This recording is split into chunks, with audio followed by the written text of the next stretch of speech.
Good morning students. NC children academy की online classes में आपका स्वागत है। हम लोग 12th क्लास के अंदर हमारा जो लेसन चल रहा था वो था केमिकल काइनेटिक्स। और केमिकल काइनेटिक्स क्या होता है, मैंने आपको इसके जनरल इंट्रोडक्शन इसके बारे में बताया था आपको कि केमिकल काइनेटिक्स क्या चीज़ होती है। The branch of chemistry in which we are study about the rate of reaction and the factor affecting to the rate of reaction is known as chemical kinetics। ठीक है, रेट ऑफ रिएक्शन क्या होता है और उसको कौन कौन से फैक्टर जो है उसको अफेक्ट करते हैं, इनके बारे में हम लोग इस लेसन के अंदर पढ़ेंगे। तो लास्ट वीडियो में हम लोग बात कर चुके हैं एवरेज रेट ऑफ रिएक्शन की, कि रेट ऑफ रिएक्शन क्या चीज़ होती है। ओके, रेट ऑफ रिएक्शन में हमने बात कर ली थी कि जैसे ये कोई रिएक्टेंट है वो प्रोडक्ट में चेंज हो रहा है, तो रेट ऑफ रिएक्शन जो है वो क्या होगा, इस तरीके से।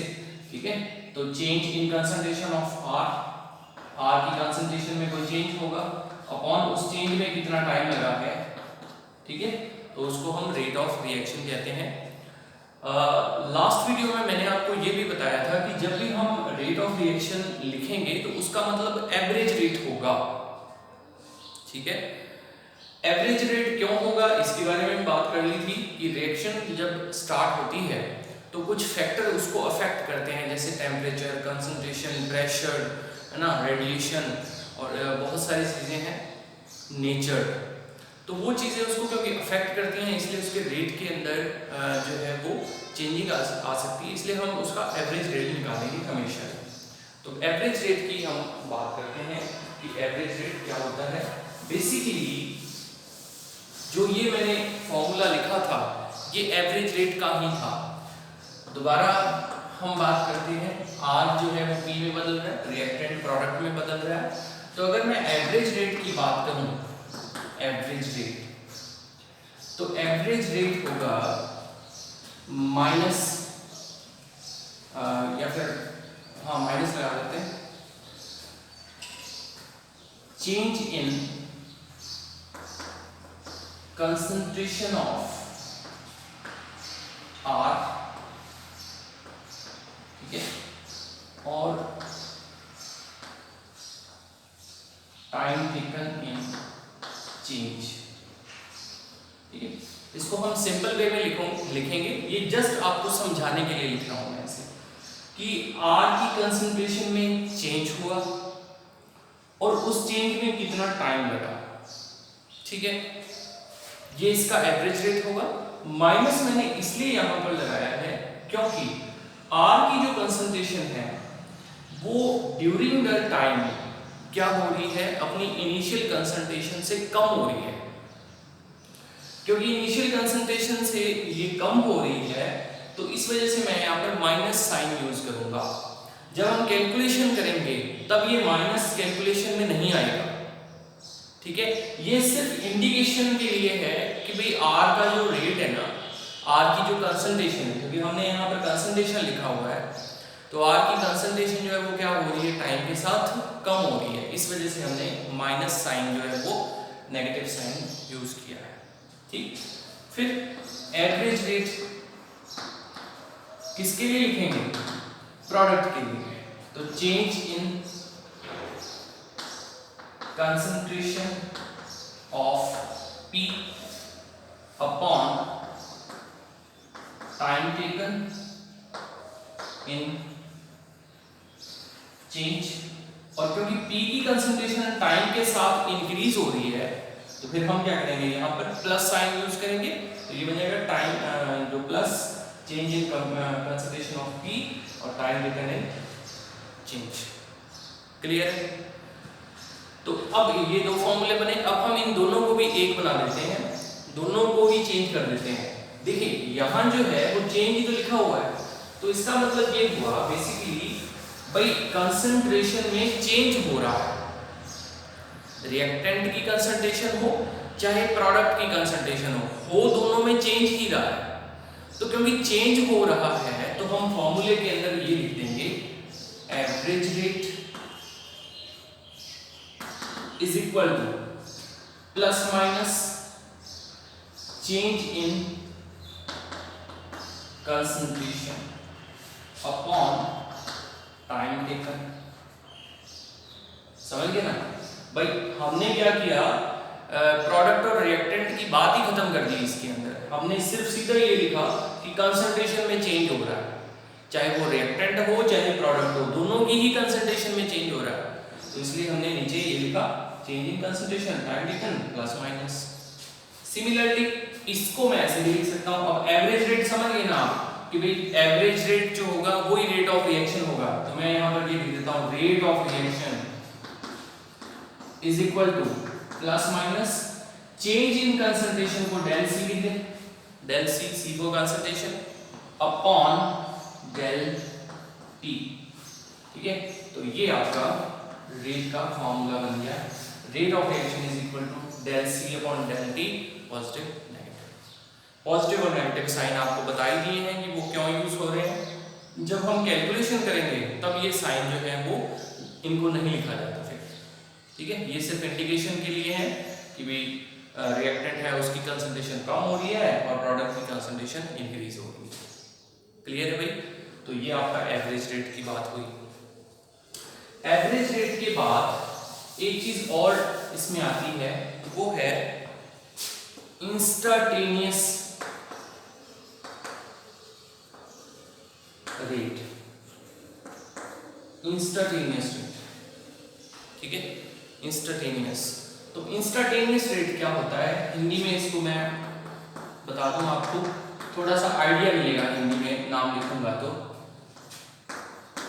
तात्क्षणिक वेग, तात्क्षणिक, एक क्षण होता है ना, क्षण है ना, तो उसको। तो देखिए इंस्टेंटेनियस रेट क्या होता है, जैसे हमने लास्ट वीडियो में मैंने एक एग्जांपल बताया था आपको कि भाई एक इंसान रावला से गरसाना जा रहा है 80 किलोमीटर पर सेकंड के हिसाब से, तो वो उसका एवरेज रेट है। ठीक है, लेकिन अगर उस इंसान को ये पूछा जाए जब वो जा रहा था, रास्ते में जब वो था, तो उसको ये पूछा जाए कि भाई 10:35 और 15 सेकंड, मतलब ऐसे पर्टिकुलर एक टाइम पे पूछा जाए कि इस वक्त तुम्हारा स्पीड क्या है, तुम्हारी इस वक्त तुम्हारी वेलोसिटी क्या है, तो वो हो सकता है ये कहेगा कि भाई इस वक्त मैं 73 के स्पीड से जा रहा हूं per hour, 73 kilometre per hour के हिसाब से मैं जा रहा हूं। ठीक है, तो अगर वो इस स्पीड से जा रहा है तो ये पर्टिकुलर एक टाइम पर है ना उसकी स्पीड, तो इस स्पीड को हम क्या कहेंगे, इंस्टेंटेनियस स्पीड कहेंगे। ऐसे ही केमिकल रिएक्शन की अगर मैं बात करूं तो केमिकल रिएक्शन जब प्रोसीड हो रही है, ठीक है, रिएक्टेंट जो है वो किस में बदल रहा है, टी में बदल रहा है, और इस रिएक्शन को कंप्लीट होने में 25 मिनट लगते हैं, मान लेते हैं ऐसा। तो 25 मिनट के अंदर जब 1 मिनट से स्टार्ट होके और 25 मिनट तक जाएगा टाइम, तो अगर बीच में किसी भी पॉइंट पर अगर हम इसका रेट कैलकुलेट करें तो वो रेट इसका इंस्टेंटेनियस रेट होगा एक पर्टिकुलर टाइम पर। ठीक है, तो इंस्टेंटेनियस रेट जो है उसका अगर मैं फार्मूला आपको बताऊं, इंस्टेंटेनियस रेट, तो फार्मूला देखो क्या बन जाएगा, del C upon del t, और डेल टी जो है उसकी लिमिट क्या होगी, 0, यानी कि यहां हमने लिमिट लगा दी कि डेल टी इस वक्त क्या है, 0 है, तो इसका मतलब ये इसका इंस्टेंटेनियस रेट का फॉर्मूला बन जाएगा। क्लियर हुई बात? तो ये इसका इंस्टेंटेनियस रेट होगा। एवरेज रेट क्या होता है, इंस्टेंटेनियस रेट क्या होता है, ये हमने बात कर ली। अब देखो कि अगर मैं ग्राफिकल मेथड से इसको शो करूं तो ग्राफ तो बिल्कुल सिंपल है। ये देखिए, ये मैंने ग्राफ ड्रॉ किया 0, यहाँ पर इस तरफ हम कह देते हैं कि ये कंसंट्रेशन का ग्राफ है, और इधर मान लिया ये टाइम का ग्राफ। ठीक है, तो प्रोडक्ट की अगर मैं बात करूं तो प्रोडक्ट के लिए इस प्रकार से ग्राफ बन जाएगा, ये बन जाएगा। इस ग्राफ पे अगर मैं एक इस तरीके से एक लाइन खींचता हूं, हिंदी में इसको स्पर्श रेखा बोलते हैं, इंग्लिश में आप लोग मैथ्स वाले क्या बोलते हैं देखूंगा, तो एक ये पॉइंट आएगा इसके अंदर, देखो ये वाला, ये पॉइंट, तो इस पॉइंट पर ये पर्टिकुलर एक पॉइंट ऑफ टाइम है ना, उसका स्पीड हुई ना, तो इस जो है रेट को हम क्या कहेंगे, इंस्टेंटेनियस रेट कहेंगे।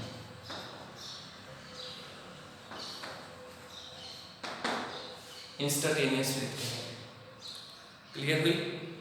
तो ये इस प्रकार से इसका ग्राफ है, ये आपकी बुक में दिया हुआ है, तो उसको आप ड्रॉ कर लेना, इसी टॉपिक के साथ आप इसको ड्रॉ कर सकते हो। ठीक, अब इसके बाद इंस्टेंटेनियस रेट के बाद में जो नेक्स्ट टॉपिक है हमारा वो है relation between rate and stoichiometry of reaction. ठीक है, relation between rate of reaction and stoichiometry of reaction. Clear है? तो ये हमारा टॉपिक है। अब इस टॉपिक के ऊपर अपने को न्यूमेरिकल आ सकता है और इसको अच्छे से समझ लेना। देखिए मैंने यहाँ पर एक रिएक्शन लिखी, A जो है वो B में बदल रहा है। ठीक है, अब मैं इसके लिए एक रेट इक्वेशन लिखता हूँ मैं इसके लिए। तो देखिए कैसे लिखेंगे, यहाँ लिखेंगे रेट ऑफ रिएक्शन, ठीक है, इज इक्वल टू, अब जो A है वो रिएक्टेंट है तो हम लिखेंगे डेल A की कंसंट्रेशन अपॉन डेल T। तो कई बुक में यहाँ पर dA अपॉन dt लिखा हुआ है, तो उसका भी मतलब वही होता है, इसलिए इसमें कंफ्यूज नहीं होना, डेल यूज करोगे या d यूज करोगे।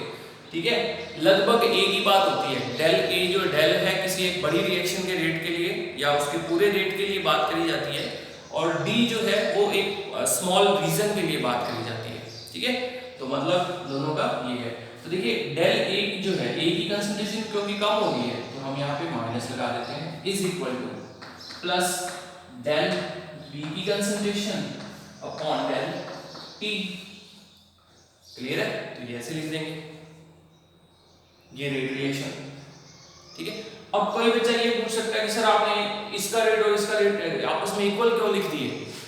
तो अब देखो भाई, जिस रेट से A जो है उसकी कंसंट्रेशन कम हो रही है, उसी रेट से B की कंसंट्रेशन क्या हो रही है, इंक्रीज हो रही है, तो दोनों फिर आपस में क्या होंगे, सेम होंगे।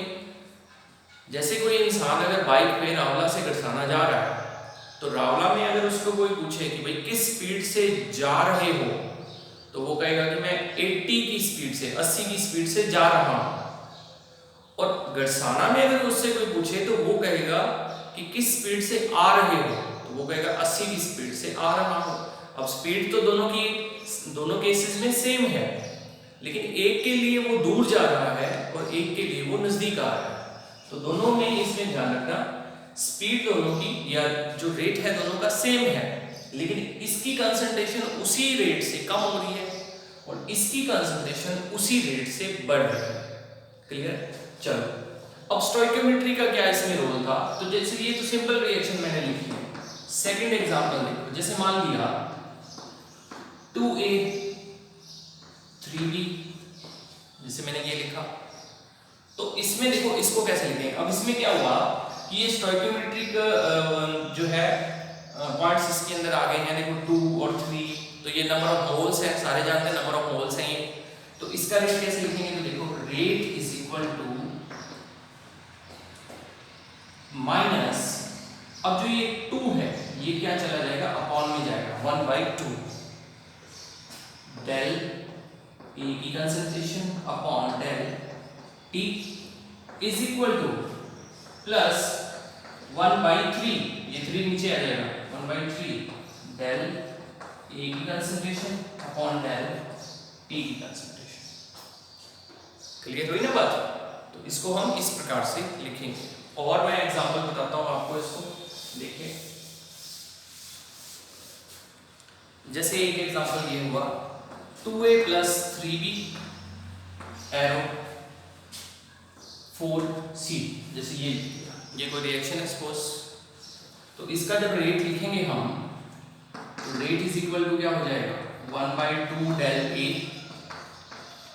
Upon del T is equal to minus, क्योंकि इसमें भी माइनस आएगा, रिएक्टेंट जब भी लिखोगे माइनस ही आएगा, तो -1/2, और इसके लिए क्या आ जाएगा, -1/3 del A upon del t is equal to plus 1/4 del C upon del t. तरीका है इसको लिखने का, समझ में आया ना? तो इसको ऐसे लिखना है। अब एग्जांपल देखो, N2 plus 3H2 arrow 2NH3 से ये लिखा, तो इसको कैसे लिखेंगे? Rate is equal to minus del N2 upon del T is equal to minus 1/3 del H2 upon del T is equal to 1/2 del NH3 की कंसंट्रेशन अपॉन डेल T। तो ये रेट इक्वेशन इस प्रकार से आपको लिख लेनी है, ये जो है वो आपको आना चाहिए। तो अब इसके ऊपर कभी आपको ऐसे क्वेश्चन नहीं आएगा कि कोई रिएक्शन देके बोले कि रेट रिएक्शन लिखो इसके लिए, ऐसे नहीं कभी भी पूछेगा। हमसे जो क्वेश्चन पूछा जाएगा वो ये होगा कि जैसे कोई न्यूमेरिकल दिया है, मान लिया ये दिया है, तो इसमें वो ये देगा कि H2 के जो है डिसअपीयर होने का रेट इतना है, तो बताओ अमोनिया के बनने का रेट कितना है, ऐसे पूछेगा। ठीक है, तो अब क्वेश्चन जो है वो सॉल्व कैसे करना है वो मैं आपको बताता हूँ, इस पे क्वेश्चन कैसे आएगा। ठीक है, जैसे देखो मैं क्वेश्चन यहाँ पे लिख देता हूँ। ये क्वेश्चन है x plus y is equal to 2z। ठीक है, इसमें अपने को गिवन है rate of disappearance of x is equal to 1 into 10 to the power minus 3। तो अब उसने पूछा क्या है? Rate of disappearance of y और rate of formation of z, ये उसने पूछा है। ठीक है भाई, ये पूछा है। ठीक, अब अपने को करना कैसे है? तो सबसे पहले आप क्या करोगे? रेट रिएक्शन लिखोगे। ये लो लिख दिया, रेट इज इक्वल टू, पहले इसकी रिएक्शन बनाओ, तो क्या बनेगा? Del x upon del t is equal to del y की concentration upon del t is equal to plus 1/2 del z upon del t, ऐसे लिख दिया। अब क्या करना है कि जो हमसे पूछा है और जो हमको गिवन है, उन दोनों को आपस में एक दूसरे के आमने सामने रख देना।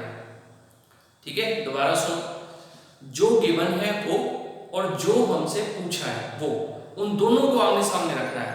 तो दोनों को आमने सामने रखने का मतलब ये हुआ कि जैसे देखो गिवन तो क्या है, हमें x गिवन है और y पूछा है, तो देखो x ये रहा और y ये रहा, तो इन दोनों को रहने दो, बाकियों को साफ कर दो। तो x हमसे पूछा है, ठीक है, सॉरी x हमें दिया है, y पूछा है, तो x की वैल्यू उठा के रखो यहां पर। ठीक है, जो गिवन है उसकी वैल्यू रखो। तो x की वैल्यू कितनी है? उसने दिया है हमें, तो x की वैल्यू कितनी है? 1 into 10 to the power minus 3। ठीक है, अब ध्यान से देखो, ये कैलकुलेशन खत्म ही हो गई है। इसको देखो, ये किसका रेट है? ये y के डिसअपीयर होने का रेट है, और वो कितना है? इतना। तो ये आंसर आ गया। इसका कितना हो जाएगा? 1 into 10 to the power minus 3। Clear हुई ना बात? इस प्रकार से हो जाएगा। अब उसने क्या पूछा? सेकंड वाला देखो, सेकंड में उसने पूछा rate of formation of Z. तो फॉर्मेशन ऑफ जेड और जो गिवन है उसको आमने सामने रखो। तो dx, इसको del x upon del t is equal to, y वाला कहाँ है? सॉरी z वाला ये ना, तो इसको लिख देते हैं 1/2 del z upon del t, ऐसे लिख दिया। अब गिवन क्या था? x गिवन था, x की जगह इसको रखो 1 10 ये 2। अब यहाँ क्या करना है कि आपको z का पूछा है ना उसने, तो z को डेल z और अपॉन डेल t को अकेला छोड़ दो यहाँ पर, और बाकी जो भी चीजें हैं उनको उठा के इधर लेके आओ। तो आप देखोगे कि ये 2 को जब हम इधर लेके आएंगे तो ये ऐसे हो जाएगा क्या, 2 × 10⁻³ ये यहाँ से गायब कर दो तो ये z का रेट आ गया, z की फॉर्मेशन का। तो ये बन जाएगा 2 × 10⁻³ क्लियर है ना। तो इस प्रकार से ये क्वेश्चन आपको सॉल्व करना है। अब आपको मैं करने के लिए क्वेश्चन दे रहा हूं, वो क्वेश्चन आप मुझे सॉल्व करके बताओगे और इसका आंसर जो है वो आप मुझे कमेंट बॉक्स में दे देना, ठीक है भाई। तो देखो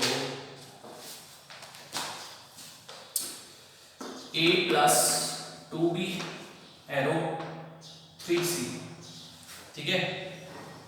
यहां आपको दिया है rate of formation of C is equal to 1 × 10⁻², ठीक है। और हमसे ये पूछा गया है कि rate of disappearance of A और दूसरा पूछा है rate of disappearance of B, ठीक है। तो C का रेट आपको दिया है इसमें और A का और B का आपको बताना है, ठीक है। तो ये आप आंसर जो है नीचे कमेंट बॉक्स में देंगे और आज हमें लिखना ही पड़ेंगे। आपने A का ये वाला न्यूमेरिकल तो सॉल्व कर ही लेना है, ठीक है। नीचे आंसर कमेंट बॉक्स में देने हैं, लेकिन आपकी बुक में इसके बहुत सारे न्यूमेरिकल दिए हुए हैं, वो सारे न्यूमेरिकल आप सॉल्व करोगे, ठीक है। और उसमें अगर कोई प्रॉब्लम आती है तो आप मेरे से पूछ सकते हैं।